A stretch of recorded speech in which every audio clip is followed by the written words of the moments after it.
Welcome back to In the Know with Zach and Bo. This is Zach and I'm Bo. Hey, do you think it's getting a little hot in here, or is it just me? How am I supposed to respond to that?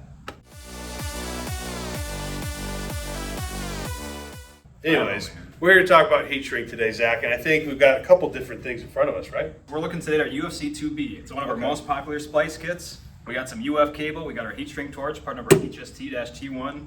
We're ready to go. We're going to do a little demo, just show how you put this together. Great, because I feel like a lot of people know us for fixture whips, templates, and pigtails. We actually have a full line of heat shrink, and we even sell the torch too. We do. Awesome. Check us out.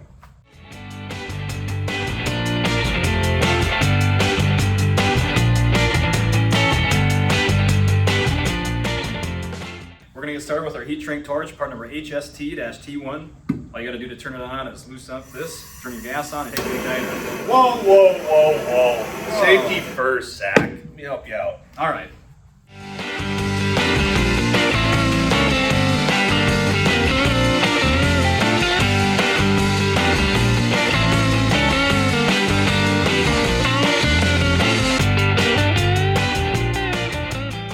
Check out the information on our torch and our heat shrink at engproducts.com.